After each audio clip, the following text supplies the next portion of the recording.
Hello everyone, welcome back to Introduction to Logic, Module 4, Logic and Language. In this module, we will look more closely at the nature and function of language, along with various theories concerning the meaning of linguistic utterances. Much of the information in this module comes from philosopher James Fieser's open educational resource on logic and language. When we attempt to communicate, we are attempting to convey some idea, that is, a thought that we hold in our mind. And while our utterances often take the form of sentences, there are different forms of sentences, and despite the forms that we use, our utterances are often meant to perform particular functions. Now, there are 4 grammatical forms of language. Declarative sentences declare that such and such is the case. For example, the time is 2 o'clock. Interrogatives are questions. What time is it? Imperatives are commands, such as do this. For example, get that done by 2 o'clock. And exclamatories are exclamations, such as, "Oh, my aching head." Still, understanding the form is not always enough. Sometimes we must also consider the function. For example, if someone says, "I would like a cup of coffee," is this just a declarative statement about my desire? I am simply telling you what I would like.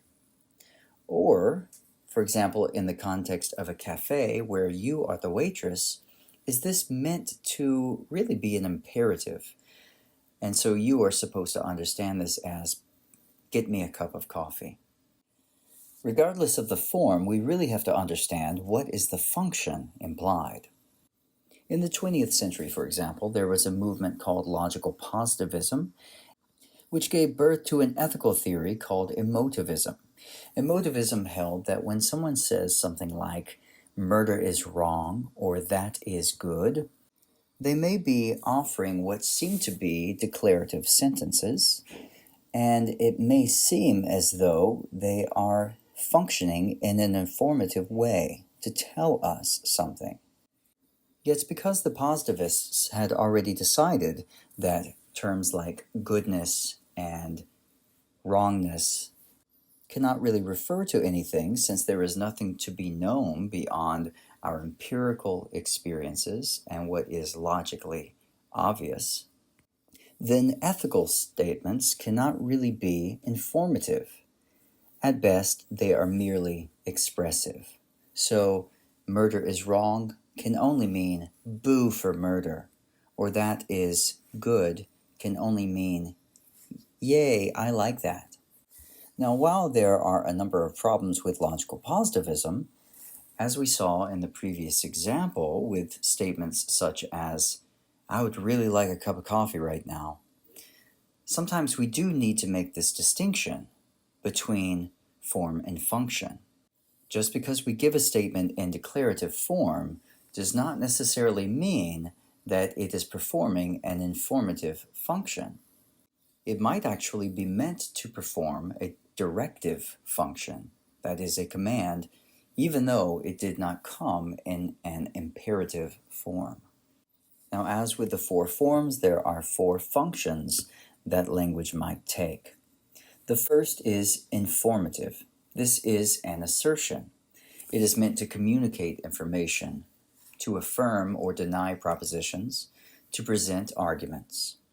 These often come in the form of declarative sentences, such as, "I have a headache." Yet they may also come in interrogatory form, such as, "Did you know that I have a headache?"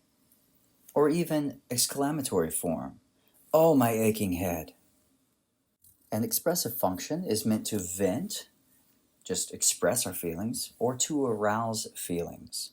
These often come in the form of exclamatories. "Oh, that I were a glove upon that hand, that I might touch that cheek." Yet they may also come in declarative form, such as, "That's not bad," or "It's nice to meet you."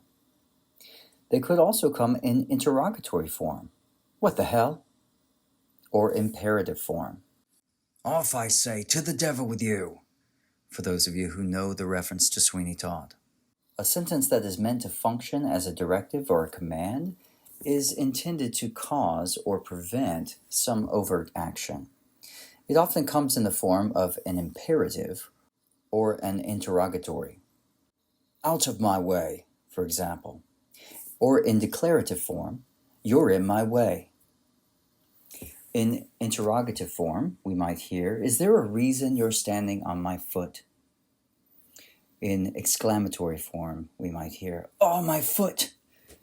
All of these are intended to be understood as a command, get off my foot, or get out of my way. Finally, there is a performative function. In this case, a sentence is meant to perform something through words. Here, the emphasis is either on expressing action or trying to solicit an action. When the judge declares, I hereby sentence you to 1 day in the county jail, he is performing an action. He is passing sentence, but the sentence comes in the form of a linguistic utterance. It is the utterance itself which condemns the guilty. Or in declarative form, I promise to return this. This promise is both an action in itself, he promised, and it is also a pledge of action. He will return. I now pronounce you husband and wife is a statement, but it is a statement that does something. It performs something like the stamping of an official seal, such that the statement itself is what is understood to signal that something has become officially recognized. You have the right to remain silent is an utterance that is performed as part of the process for officially arresting someone. Whereas I call shotgun is a sort of linguistic performance where one is laying claim to the front passenger seat. These can come in other forms as well, such as let the games begin, an imperative form, bingo, exclamatory form, and is there any ketchup? Although presented as a question, what is really meant here is to elicit an action. Please pass the ketchup. Now, so far we've just been considering the different forms our utterances can take and some of the differing functions they are meant to perform. Yet even when we seem to understand one another when it comes to the forms our utterances take and the intended functions of our language, we often find ourselves arguing over our terms used or the nature of our assertions. And many of our arguments come down to misunderstanding the nature of our dispute, that is, what exactly it is that we are disagreeing over, or speaking past one another when it comes to our terminology. So we need to understand 3 basic types of disputes and also the nature and purpose of differing definitions. Now, people argue for a number of reasons over a number of things. Sometimes we argue playfully. No, my team can whoop your team any day. Today's music is just so good. No, the music of the 1990s was way better than today. Sometimes we argue just as a part of conversation or just for fun. No, she didn't. And sometimes some people argue just for the sake of arguing.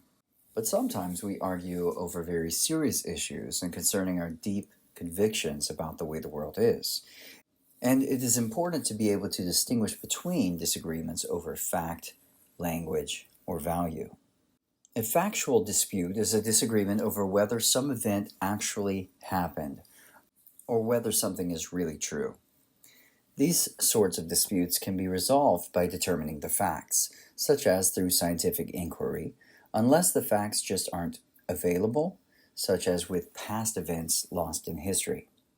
For example, her house is down the road on the left. No, her house is on the right.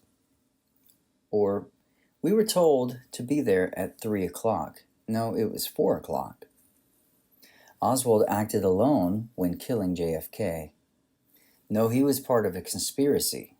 Here we have a disagreement over the facts that are inaccessible to us. There is no evidence for God's existence. To the contrary, all the evidence, the Big Bang itself, points to the necessity of a Big Banger, God's existence. Next, we have a dispute over terminology, or a verbal dispute. A disagreement over verbiage is a disagreement about the ambiguity of a term. Here, the dispute can be resolved by clarifying the ambiguous term. This is an issue of language. All humans are created equal. No, we each have unique DNA. This is a verbal disagreement over the term equal and its political meaning in contrast to a biological meaning. I bought a new house. That house isn't new. It was built 20 years ago. Here we have a verbal disagreement over the term new regarding the time of acquisition versus the time of construction. Joe is so tall. Look how he towers over his father. No, Joe is not tall. His father is just exceptionally short. Watch for ambiguity concerning the terminology itself, the meaning of the words in play, and also for differing criteria and standards of expectation. For example, to disagree over whether someone is a good student, what is the measurement to be used? Good grades? Hard work? Attentiveness and effort? What is good in this case? Next, we have a value dispute. This is a disagreement about major value assumptions and fundamental worldview outlooks that are more difficult to resolve by appealing to just the empirical facts or by simply clarifying terminology. Some people, like the logical positivists, held that value statements involve no real actual facts about reality. On this view, while such disputes may appear to involve factual matters, they actually do not. They are mere value disputes. Others, however, believe in higher metaphysical truths and realities as matters of fact. They simply reject the presumption that science, or empirical methodology, is the king over determining our most robust understanding of ultimate truth and knowledge about reality, and not just the natural world. So I want to be careful and purposeful here not to imply what the logical positivists asserted, that is, that value disagreements are not really disagreements over truth or facts, but merely disagreements over emotive expressions. That is not what some believe at all when they speak of value. For example, when someone believes that there is really something beyond the physical world that is good and beautiful, which grounds all of our language concerning goodness and beauty. Yet in either case, that is, on either side of this divide between two worldviews, one that believes in higher things and one that rejects that, there is somewhat of an impasse where appeals to the strictly empirical collide with appeals to the metaphysical, that is, to things existing beyond the physical, or what you might call a supra-empirical, things above the empirical realm, where the strictly natural meets the supra-natural.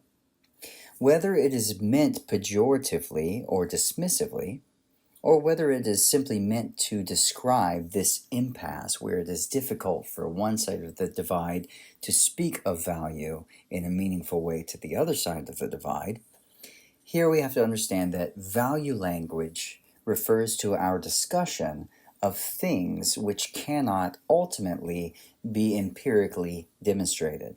Thus, they are in a different category of disagreement.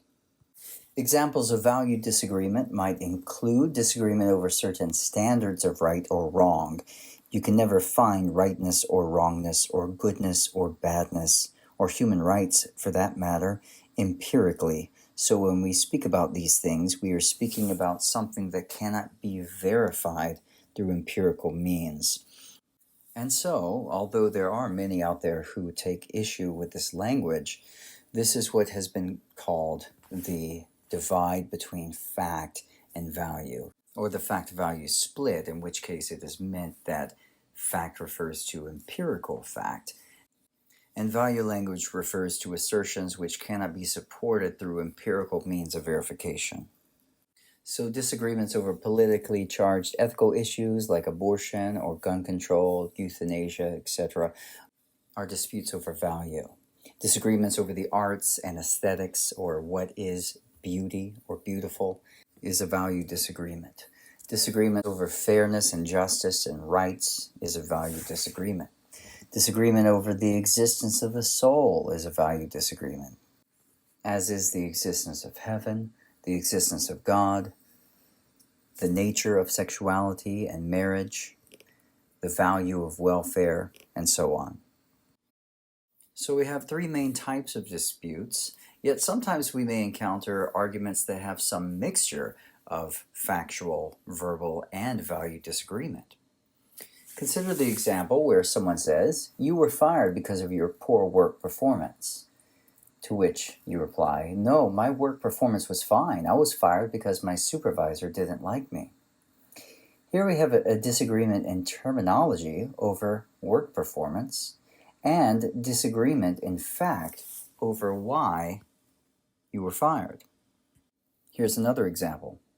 "I went to the Christian concert last night and it was heaven." Heaven doesn't exist, so you could not have gone to the concert, which is for the best since those religious bands are awful. In this example, we have a factual disagreement over whether or not the person went to the concert. We have a verbal disagreement over the word heaven, and we also have a value disagreement over the quality or aesthetic value of religious bands. Now, many of our arguments simply come down to a need for defining our terms. Suppose someone says, "I don't believe in God." Well, what do you mean by God? You know, some old white-bearded Zeus-like figure up there looking down for someone to strike with his lightning bolts. Yeah, I don't believe in Zeus either, but I do believe in God. So we often need to dig into our terminology, and this is one of those things that Socrates taught us well for his Socratic method, which often used questions to dig into ideas, to press into definitions in order to find contradictions, would then conclude that because we found a contradiction, we'd better go back and begin again with a clearer definition. Now, there are two parts to a definition, the diffiendum and the definiens. The diffiendum is the term to be defined, and the definiens is the definition itself. So in the statement, a triangle is a polygon with three sides. Triangle is the diffiendum, and the definiens is a polygon with three sides. Consider the example of the Clinton-Lewinsky scandal from the 1990s, where former President Bill Clinton was caught having a sexual relationship with White House intern Monica Lewinsky. Addressing the American people on television in 1998, he declared, "I did not have sexual relations with that woman." Now, when the evidence demonstrated that there was a sexual relationship and there were sexual encounters, he was charged with perjury for lying. Now, during the deposition, they began to pick apart the definitions. Specifically, when he was asked, "Have you ever had sexual relations with Monica Lewinsky?" what was meant by sexual relations? Clinton claimed that he thought the definition included any activity by him where he was the actor and he came in contact with certain particular body parts, and he denied ever coming into contact with those parts of Miss Lewinsky. Furthermore, he claimed that the definition that was assumed when he was asked about sexual relations included within it the giving of oral sex, but excluded the receiving of oral sex. So if Clinton was a receiver and he said he never had sexual relations, then his claim was that by this definition, he was not lying when he said no, he never had sexual relations with Monica Lewinsky. Now, a situation like this raises a lot of questions. Is this technically a lie or is it technically not? Is it fair to change the definitions that we use when we know how other people tend to use them, or the language that other people expect us to use? Either way, our definitions can cause major problems in our communication. So let us consider 5 purposes for definitions. Some definitions serve a lexical purpose. Lexical definitions are meant to designate meaning by showing how, for example, English-speaking people use a word as based on statistical usage. A bachelor is an unmarried man. This is a lexical definition. A microphone is an instrument for converting sound waves into electrical energy variations, which may then be amplified, transmitted, or recorded. We also have precising definitions. These designate meaning by clarifying vague ordinary usage with a more precise meaning. For example, if I ask, do you consider yourself poor? And you say, well, what do you mean by poor? And so I clarify, poor means earning less than $15,000 a year. If you've spent all your life in a state like Nevada, where failing to wear your seatbelt is a secondary enforcement issue, and you go for the first time to a state like California, where it is a primary enforcement issue, and if you are driving carefully but not wearing your seatbelt, and you are pulled over and given a ticket, you might say, what is this all about, officer? I've committed no crime. To which she might reply with the precising definition. A crime is not just something you do wrong, it is also something you don't do, and you are not wearing your seatbelt. A theoretical definition designates meaning by indicating how a word is used in some presupposed theory. So theoretical relating to a theory. These are even narrower than precising definitions, and they often refer to a very particular single theory. For example, materialism. Well, do we mean economic materialism or philosophical materialism? Economic materialism refers to consumerism. Philosophical materialism refers to atheism. If we are speaking of both senses together, we might be speaking of a Marxist theory. Speaking of Marx, in Marxist thought, bourgeoisie means the capitalist class who owns most of society's wealth and means of production. And then there are stipulative definitions. These designate meaning by proposing a new meaning for a term. They typically indicate that the new definition is for a specific and limited purpose. Note that they can be neither correct nor incorrect, for they are being proposed, but they may prove useful for a given limited purpose. One might say, for the purpose of this contract, let us understand this term to mean this particular definition. In this contract, tenant or leasee will refer to the above signed. Or we might philosophize, suppose a car has the property of grue, by which we mean the ability to appear green at a time prior to time t and blue at a time after time t. And finally, we have persuasive definitions. A persuasive definition designates meaning with the purpose of influencing an attitude. For example, an atheist philosopher wrote a book wherein he defined faith as believing something that you know is not true.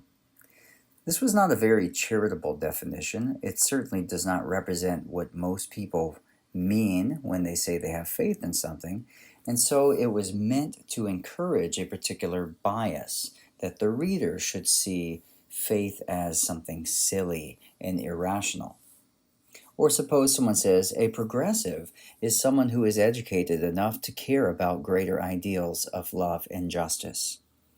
Here the definition is meant to sway a bias, so that the reader identifies the defined as more educated, more loving, and more caring about justice than one who might not fit this label or fall within this category. In addition to having differing purposes, definitions may also involve differing techniques. Here there are 2 broad categories and 7 individual techniques. The two categories of techniques are extensional or denotative definitions and intentional or connotative definitions. Extensional definitions designate meaning by indicating members that belong to a class of objects. Intentional definitions designate meaning by indicating a set of characteristics agreed to be common to all objects defined. Within the category of extensional definitions, we have two techniques. The first is ostensive or demonstrative definitions. An ostensive approach designates meaning by demonstration, such as pointing to something. This is a stapler. A stapler is like this. Here we have some limitations. This definition cannot tell you what exactly is referred. It can only give it a fuller meaning than this. It gives it a sense of identity. Next, we have the enumerative approach to definition. Here we are attempting to designate meaning by listing objects that belong to a class. So we might say a fruit is a plant produce containing seeds which can be eaten, such as apples, strawberries, and tomatoes. This too comes with limitation, as a list may be incomplete. Two differing lists for two differing definitions may also end up having the same identical examples. And so in this case, the definition might seem less than helpful, unless it can be more clearly distinguished from the other. The remaining 5 techniques are examples of intentional or connotative definitions. We might define something insofar as it is synonymous with something else. Here we designate meaning by indicating how two different words share the same meaning. For example, to boast means to brag. Or we might define something in terms of genus and difference. Here we designate meaning by first indicating a class that an object belongs to, and a second distinguishing feature of that object. For example, when we say a triangle is a polygon with 3 sides, or a bachelor is an unmarried male. In this case, I am placing bachelor within the category of males, and then within that category, placing it within a distinguishing category, unmarried males. Similarly, with the definition of a triangle, we have the category of polygons, and within that category, we have another category, 3-sided polygons, and then we place triangle in there. An etymological approach to a definition designates meaning by explaining the historical origin of a word. So I might say philosophy comes from ancient Greece, meaning love of wisdom. A functional definition designates meaning by indicating the purpose of an object. These are often genus and difference definitions with the function indicated in the difference. For example, a telescope is an instrument made for making distant objects appear closer. A microscope is an instrument for making smaller objects appear larger. Here, let me first give you an etymological definition by pointing out that the suffix scope comes from a Greek word meaning an instrument for viewing or examining. So now you understand that both of these definitions, telescope and microscope, fit within the overall category of instruments used for viewing or examining, and then they each fit into categories within that category that are different. One fits into a category of instruments that make objects larger, and the other fits into a category of instruments that make objects appear smaller. And finally, we have operational techniques. Operational definitions designate meaning by specifying a repeatable procedure, often through some test. For example, antique means over 100 years old. 20/20 means that you can see the same thing at 20 feet away that a person with what is considered normal vision can see at 20 feet away. And so with these examples, we could conduct a test. If it's over 100 years old, we call it antique. If you can see at 20 feet away from an object the same thing that a person with what is considered normal vision can see at that distance, Then we can define your quality of vision as 20/20. Now, recalling that a lexical definition attempts to clarify what most people of a shared language mean when using that term, it is terribly important for our lexical definitions to function well. So, philosopher James Fieser offers 5 rules for identifying a good lexical definition. Rule number 1, it should state the essential attributes of the object, not accidental attributes. For example, man is a rational animal, not man is an animal who happens to cook. Cooking is not essential to what it means to be a human being, as is the ability to reason, although one must have an ability to reason in order to cook. Rule number 2, the definition must not be circular. For example, it would be a poor definition to say that wealth is that which makes one wealthy. Rule number 3, the definition must be neither too broad nor too narrow. To say that man is a featherless biped is far too broad, for it would also include plucked chickens. To say that man is a civilized animal is far too narrow, for it excludes potentially uncivilized humans. Rule number 4, the definition must not be ambiguous or figurative. For example, if one says, wealth consists of having few wants. And finally, rule number 5, the definition should not be negative where it can be affirmative.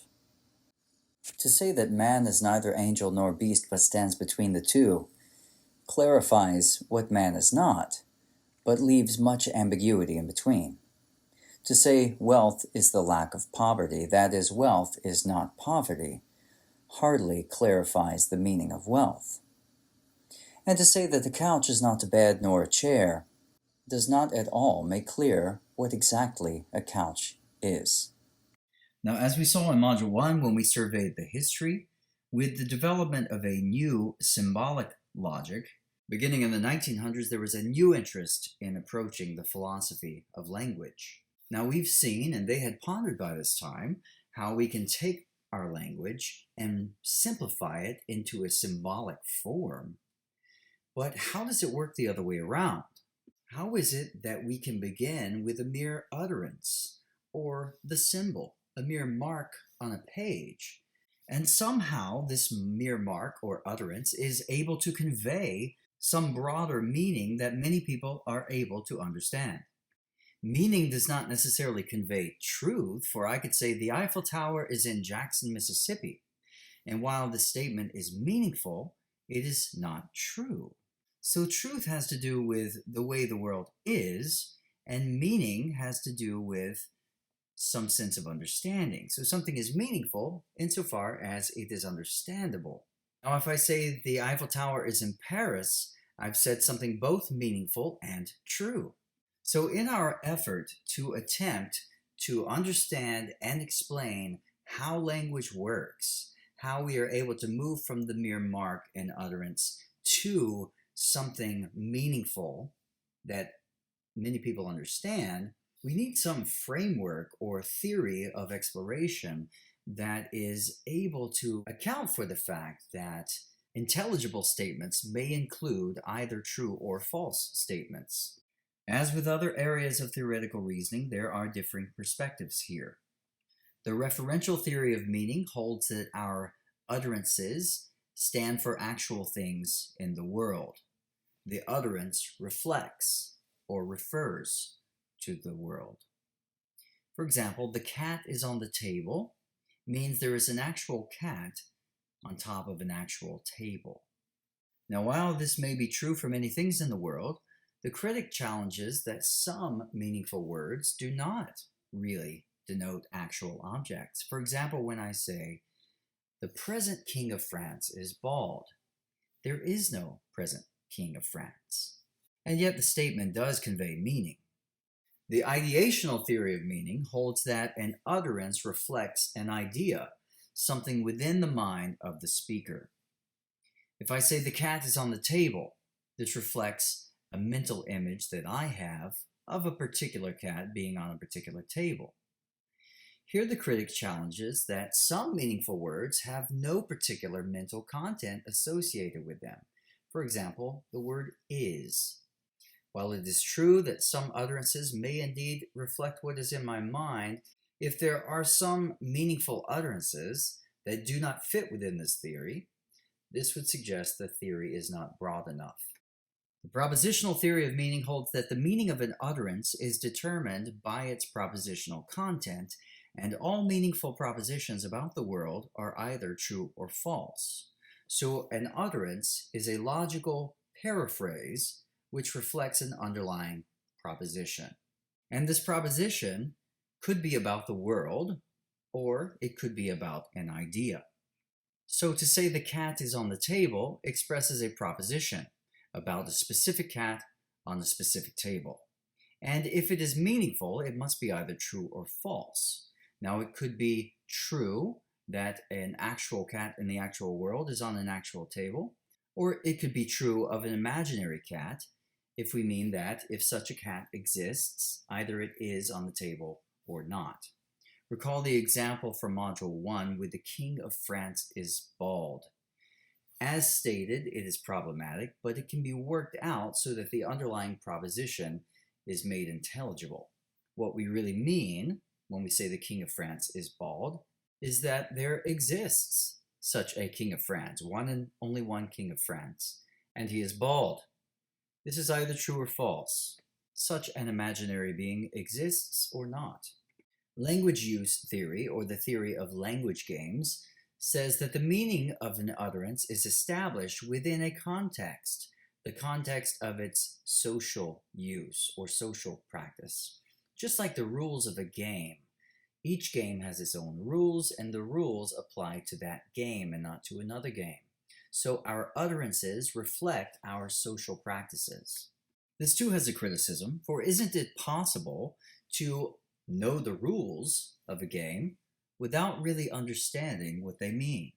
Suppose you attend a church service on Christmas Eve and you receive a program and everything is laid out and you understand the rules of the game, the rules of the service. You understand that you will sing these words at this time and recite these words at this time, and people will pass around bread and wine and partake in communion at this time, and there may be a baptism at this time, and then the priest or preacher will get up and discuss incarnation and maybe even resurrection at these times, and the significance of God coming down.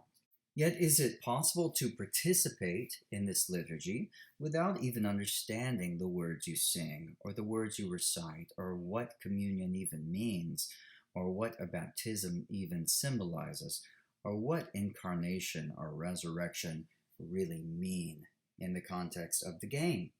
This is what we do tells me only what we do. It tells me nothing of why. Every child knows this, which is why when they're told what to do, they ask, but why? What is the meaning of this rule? We do the same thing with music, with songs. We sing these words here, we sing the verse here, we sing the chorus here, we understand the rules. There will probably be some ad-lib here or maybe a guitar solo here. We understand the rules of the song.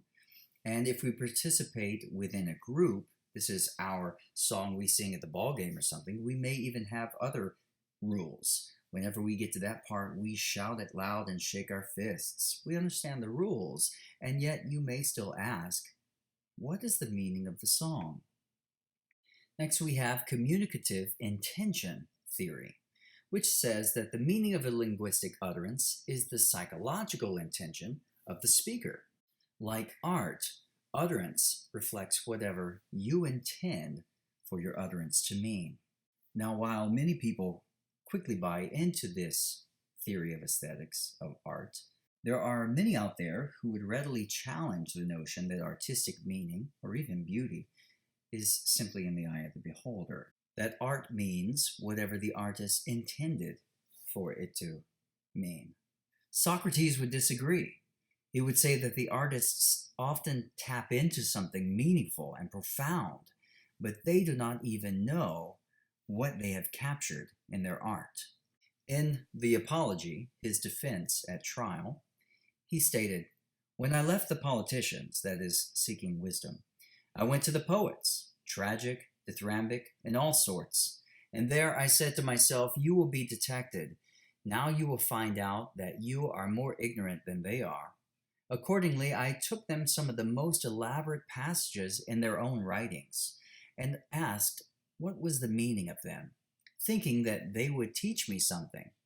Will you believe me? I am almost ashamed to speak of this, but still I must say that there is hardly a person present who would not have talked better about their poetry than they did themselves. They showed me in an instant that not by wisdom do poets write poetry, but by a sort of genius and inspiration. They are like diviners or soothsayers who also say many fine things, but do not understand the meaning of them. And the poets appeared to me to be much in the same case as the politicians. Contemporary critics challenge that sentences are often used to express meanings that aren't literal. For example, we use figurative speech, we use sarcasm.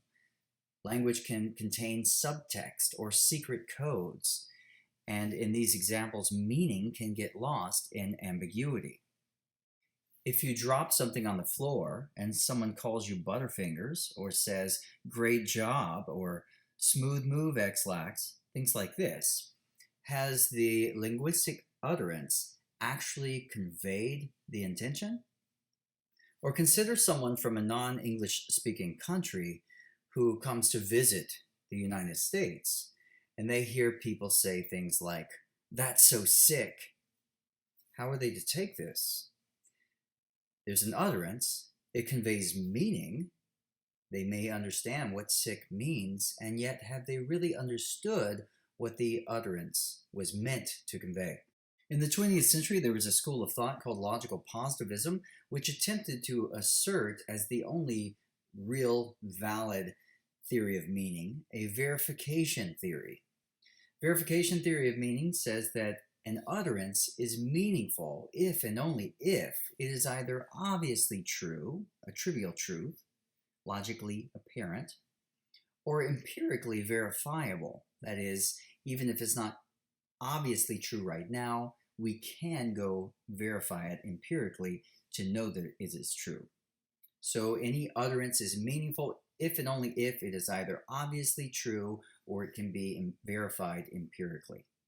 So to say the cat is on the table is meaningful since we can go verify and see whether or not there is a cat on the table.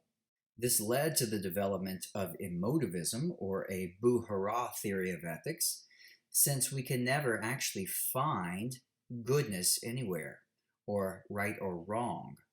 We can point to murder and understand murder as meaningful, but then to call it wrong is to assert something that is not obviously clear what wrongness means, nor can it be empirically verified.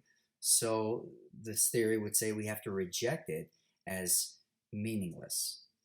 If you assert, I have human rights, and someone says, oh yeah, prove it, where are they?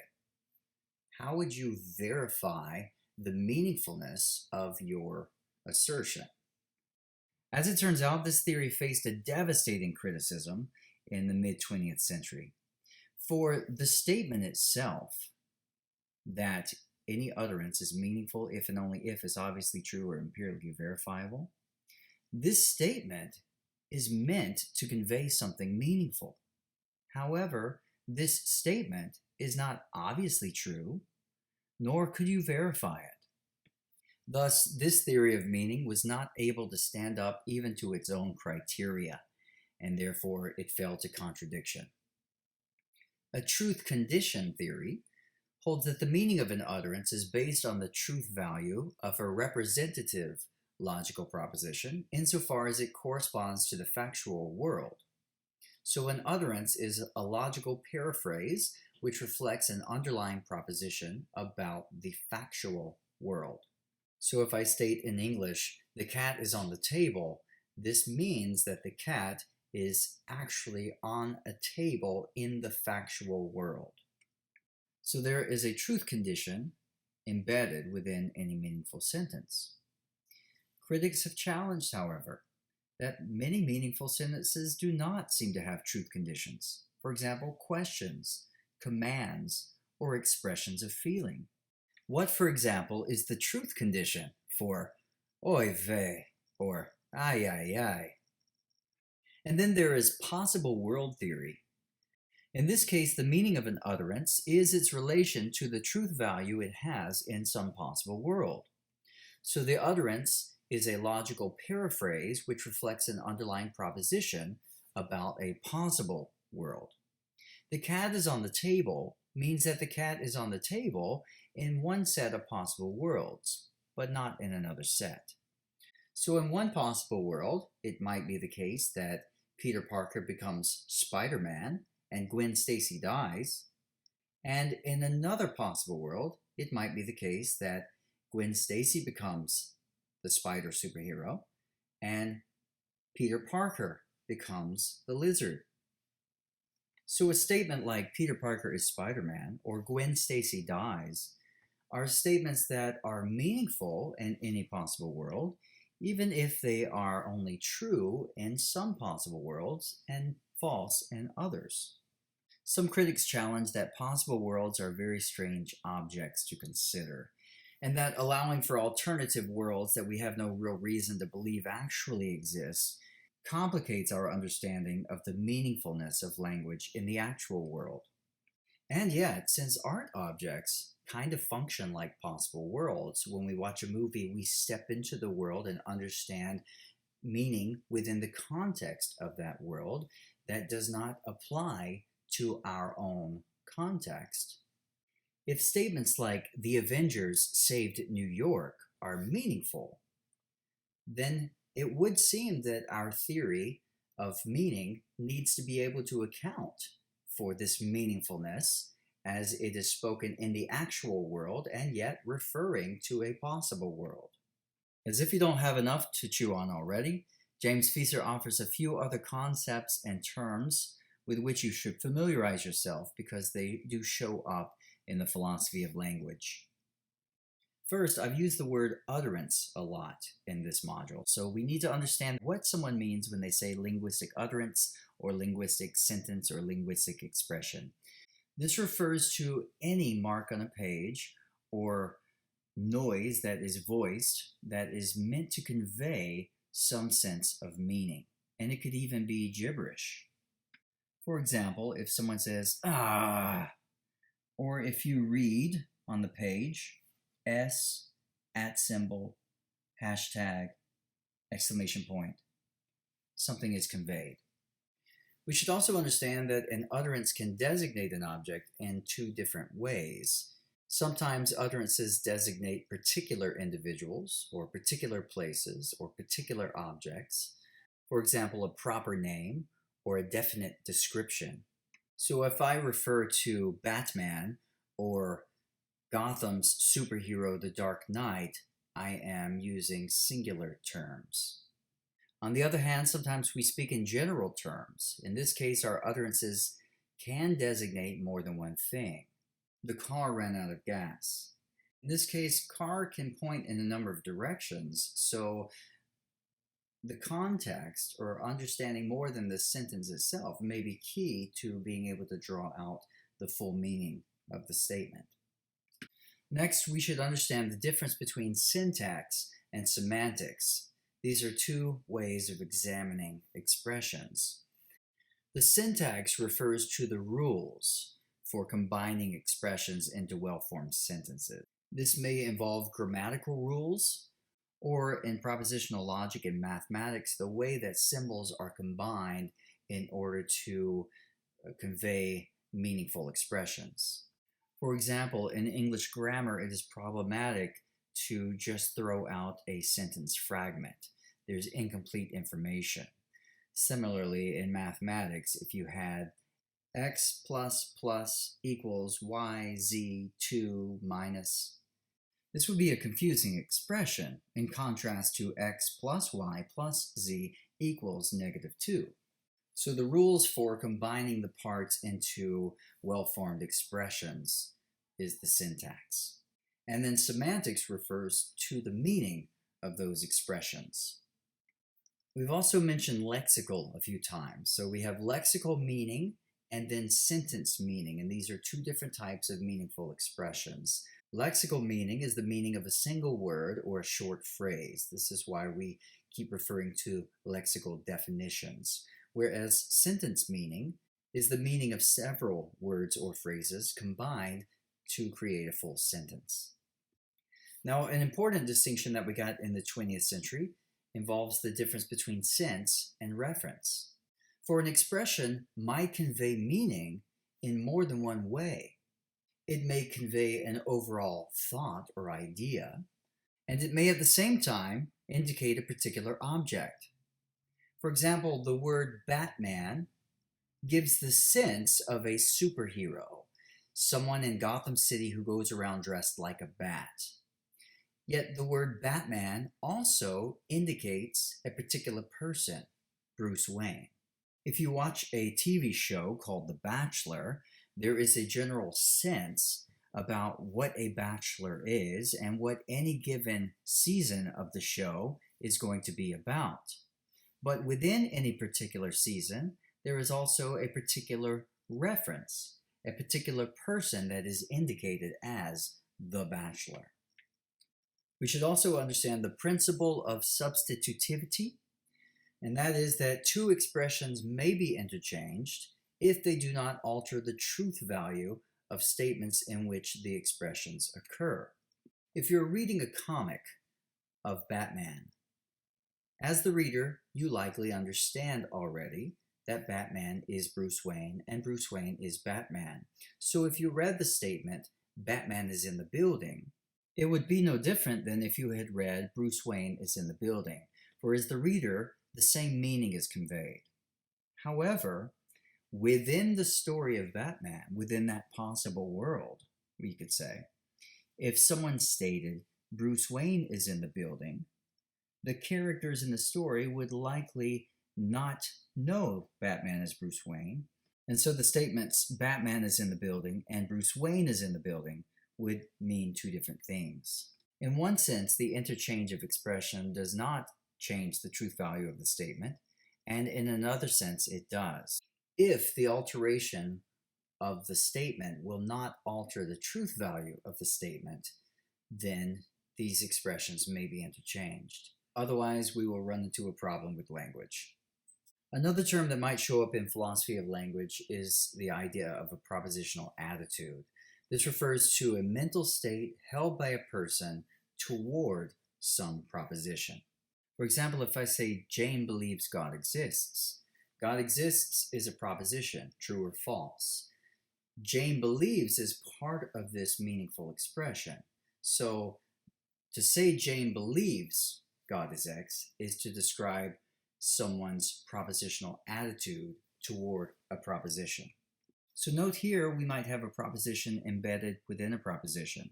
There is the proposition God exists, which is true or false, but the proposition we are given is that Jane believes God exists, and that fuller proposition is also true or false. Either Jane believes this or not. Now, once we start talking about possible worlds, things get a little more complicated, so we have to have extra tools in our logical tool belt for thinking well about different possible worlds, and we also have to have different terms in our vocabulary in order to speak about possible worlds. For we might speak of an idea that is meant to convey the same object in all possible worlds, or we might speak of an idea that exists in all possible worlds, yet it designates different objects. So here I could be rigid or non-rigid in my designation. If I speak of Bruce Wayne in all possible worlds, I am speaking in a very particular fashion about a very particular person in any possible world in which they might exist. Even to speak of them in a world where they do not exist is to offer a proposition in which it is not the case that this particular person exists in that world. However, to speak of Batman across possible worlds does not designate Bruce Wayne. for there is one possible world in which Bruce Wayne died and his father became the Caped Crusader. So if I use a term to designate the same object in all possible worlds in which that object exists, this is a rigid designator. When I speak of Gwen Stacy, I could be speaking of Gwen Stacy in the world where she dies, or I could be speaking of Gwen Stacy in the world where she becomes Spider-Gwen. A non-rigid designator designates different objects in different possible worlds. So when I speak of Spider-Man, I could be speaking of different people who played that role, and yet I am still conveying something meaningful about an idea that exists across possible worlds. Also relating to philosophy of language is the study of linguistic pragmatics. This is the semantic study of how linguistic expressions are used within social contexts. And here we have semantic pragmatics and pragmatic pragmatics. Semantic pragmatics looks at how the content of expressions might vary in different contexts because of pronouns and tense. For example, I might say, I am happy now.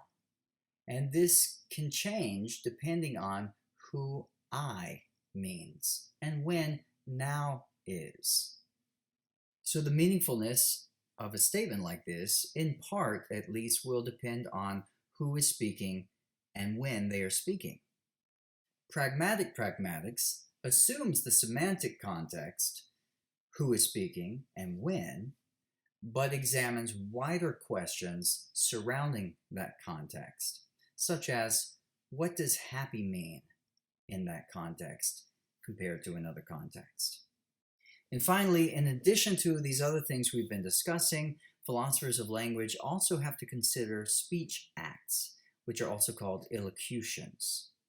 A speech act is a linguistic expression that accomplishes some action. For example, makes a request, gives a warning, gives a promise, apologizes, offers an invitation, makes a prediction. Sometimes these come in a performative form or a present tense, first person form. When a judge says, I sentence you to death, or an official says, I now pronounce you husband and wife, these are performative. Other speech acts may not necessarily happen in this form. Please forgive me. Is there any catch-up? Speech acts involve three forces: the locutionary force, the illocutionary force, and the perlocutionary force. The locutionary force is the utterance itself. I'm warning you. The illocutionary force is the implied action. You'd better stop doing something. And the perlocutionary force is the effect. This is intended to threaten, scare, or persuade you to stop. So, is there any catch-up is the locutionary force, which implies please pass the catch-up and leads to you passing the catch-up. So as we move throughout this course, I want to spotlight a few philosophers along the way. We began in Module 1 looking at several influential figures, really focusing on the contributions of Pythagoras, Aristotle, Euclid, and Bertrand Russell. This week, I want to focus on Gottlob Frege and Ludwig Wittgenstein because they were two really important names in the history of philosophy, specifically as it relates to analytic philosophy and the philosophy of language. Now, much could be said about them, but this is not a history of philosophy course. So my main goal here is really just to connect the name to one of the points that we are discussing this week. So we mentioned earlier the significance of sense and reference and the need to make this distinction sometimes. I do want you to know for this module's quiz that it was Gottlob Frege who first distinguished between sense and reference. Now, you may recall from Module 1 that Frege is considered the father of analytic philosophy, and he was writing at what we call the beginning of the logistic period, moving into the 1900s. So Frege was interested in some of the problems that we run into in our language. One example involves the planet Venus. Venus is sometimes called the morning star and sometimes called the evening star. Now, because this is the case, to say the evening star is a body illuminated by the sun is just as true as saying the morning star is a body illuminated by the sun. True or false, it has the same truth value. The problem is that while it is true in both cases, because they both refer to the same thing, it is possible, if somebody does not understand this, that they may believe that one has a truth value of true while the other has a truth value of false.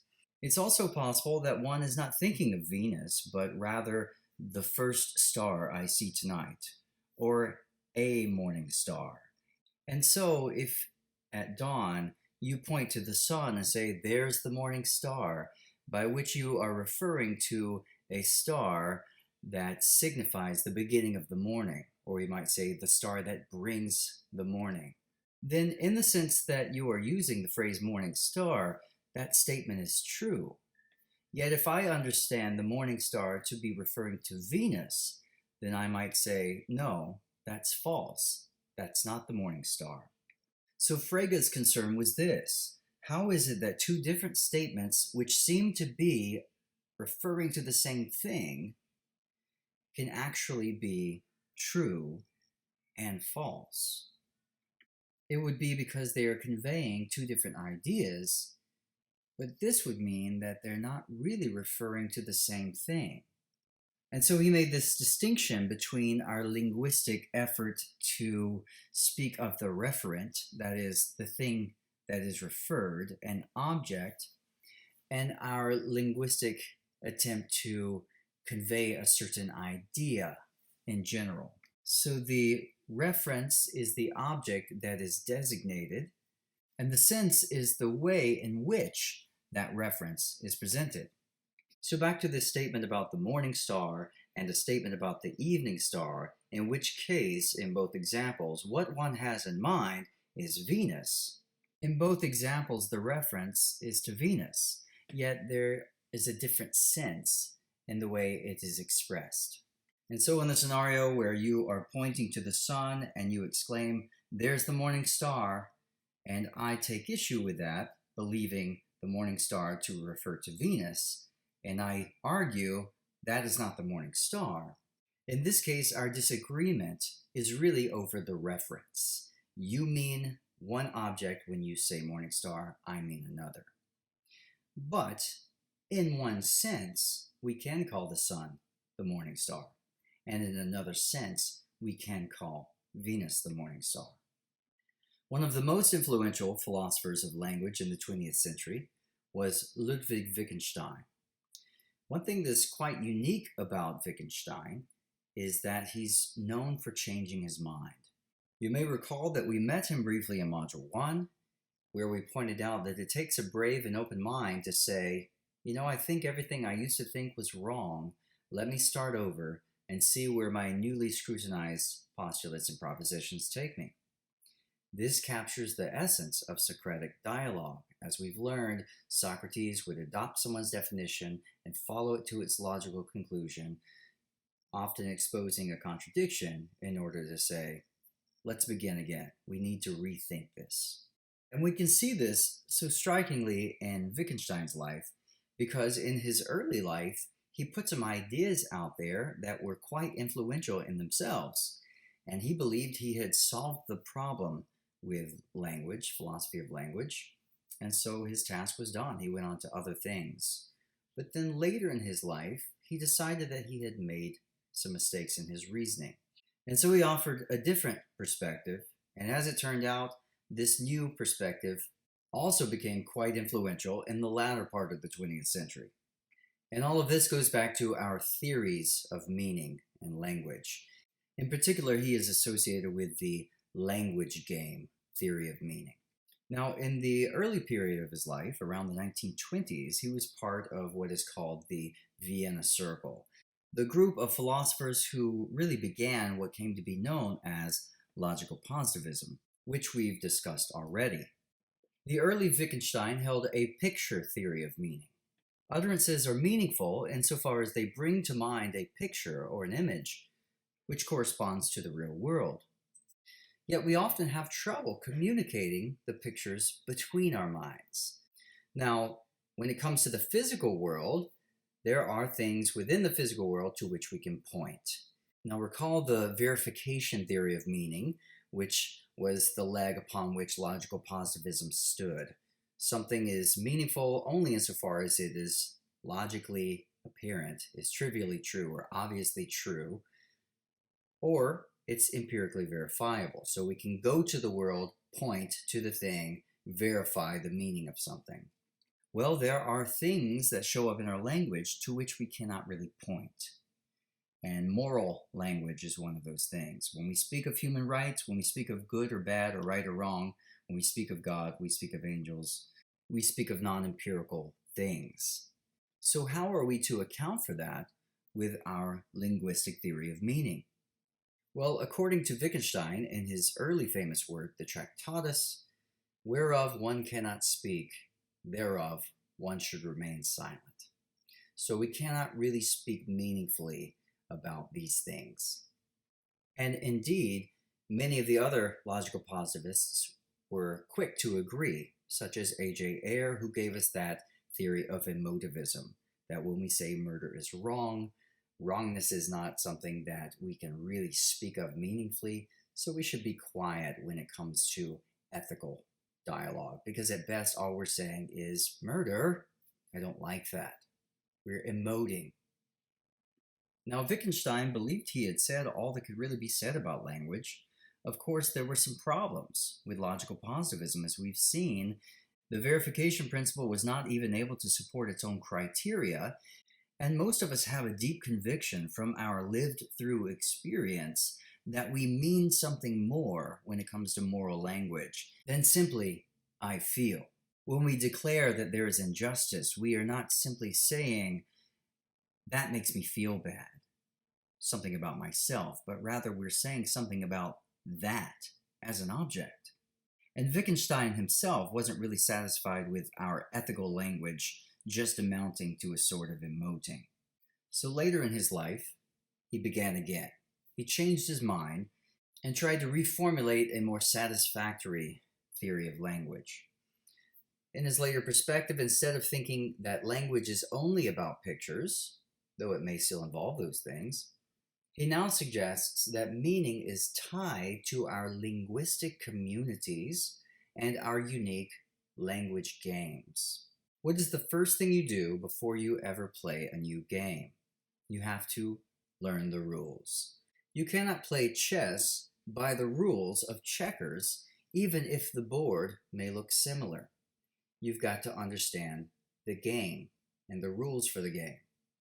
Similarly, you cannot take the rules for checkers into the game of Clue and apply it. It doesn't really make sense. It doesn't work. At least with chess and checkers, you have some common board and you might be using common pawns. I can take the little round pawns used for checkers and use them in a different plane on a different system and play Connect 4. But I am not playing by the rules of checkers anymore.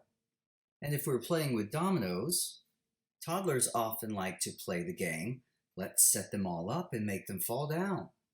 And that's not the same game that most adults want to play. So too, in different societies, we have different games. Each society may have its own big game, and then within a culture, you have subcultures, and each subculture may have its own game. Moreover, within any given culture, we may have a series of linguistic communities within that culture. You might have your friend group and your family group and your school community and perhaps after-school curricular communities and your religious community. And in each of these communities, you may have different rules. different linguistic practices, different, you might even say, liturgies. If one group of friends is speaking to another group of friends and they say, "We're going to annihilate you guys tonight," well, what do they mean? It depends on the language game that you're playing. For annihilation in one game means something totally different than in another. If you attend a religious service for the first time and you have no concept of the religious tradition, then even if, which may not be the case, you recognize some of the language used, you still may have no idea what is really meant by that language. And it's also more likely possible that you hear many terms that you just don't know what they mean. This is not your game, but everyone else seems to know how to play the game. For you observe that when the speaker is done reading from the scripture and says, "This is the word of the Lord," everyone seems to know to reply, "Thanks be to God." So for Wittgenstein, our utterances take on meaning within the contexts of the communities within which they are embedded. And we learn not only what certain things mean within the context of that community, we also learn what certain traditions or habits or expectations, that is, rules, are for using those terms and when to use them or when not to. And problems arise when we do not realize the game that we're supposed to be playing. So if someone asks you, "Is there any ketchup?" and you see the ketchup and look at them and say, "Yes," and go back to eating, they might become upset because you do not understand the language game. You are supposed to hand them the ketchup, but you did not know how to play it. Or consider the exchange between people who do not like each other in the first scene of Romeo and Juliet. "Do you bite your thumb at us, sir?" "I do bite my thumb, sir." "I do not bite my thumb at you, sir, but I bite my thumb, sir." "Do you quarrel, sir?" "Quarrel, sir? No, sir." Of course, this is even becoming a game in itself, but notice that the disagreement is over the meaning of biting one's thumb. Someone bites a thumb, it's in someone else's direction, and the question is, are you biting your thumb at me? Well, I am biting my thumb, but not at you. In other words, I am doing this thing, but I'm not playing the game that you think I'm playing, the one that suggests I would readily fight you. Or am I? So our language, verbal or nonverbal, can communicate different things in differing contexts. Consider hand gestures, such as the V or peace sign, the symbol that's sometimes called devil horns in rock music, or the symbol where you use your index finger and thumb to form a circle and your other fingers are in the air, which some use to signal okay. Crossing fingers, as some use for a sign of good luck, or giving a thumbs up. Each of these mean positive things in some contexts, yet around the world there are places where they suggest something quite offensive. So whereas for the early Wittgenstein, the meaning of an utterance really had to do with the image the utterance brings to mind, for the latter Wittgenstein, the meaning is the use. To understand any word, whether spoken or written, or even gestures, as we said, because the gestures imply certain ideas or words, to understand an utterance or expression, you have to understand what role it plays in the language games where it has a home. That is, what job it does within that game. Now, again, it is not possible for me to directly communicate my subjective experience to you. It's not possible for me to convey exactly what's in my mind or to ever fully understand what is in your mind. It is possible that what you understand when you say red and what I think of when I hear or say red, that they're not the same thing. It is possible that I do not quite see red. Perhaps I see and imagine green. Yet I have learned to play the game, for I know that any time other people say red, what they mean is this thing. It matters not whether they call it red or green. It only matters that when they point to that color, They have a term, and I understand that term. So even if I never really see what they actually see, we have a common language describing the idea of something, and we play the game with that language.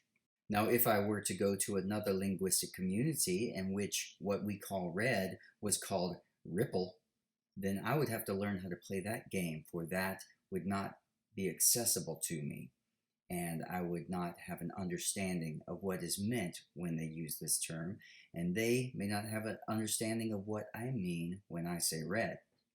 Imagine a community in which everyone has a box, and inside their box is a beetle. Now, you can never open someone else's box to look inside, but everyone in the community has a box, and everyone understands that what is in the box is a beetle. And so we can speak of one another's boxes, and we can speak of one another's beetles. Now, it's possible that if you could look in the box, you might not find a beetle. What they have in their box when they say beetle may be completely different from what you actually have in yours that you've been calling a beetle. Wittgenstein says this doesn't really matter, for we can still speak about our boxes and our beetles, and we can still understand when we say beetle that we're referring to the thing in the box. That is, we can still formulate a linguistic game within our community, and it can still function to serve a certain purpose. Even if and even though we can never really know what is in the box. And of course, the box represents our minds, and the beetle represents the idea that we have of a thing when we try to use the word beetle in a meaningful way. In the words of Norman Melchert in his text, The Great Conversation, he writes, Wittgenstein brings us back to the communal practices in which our language games have their home.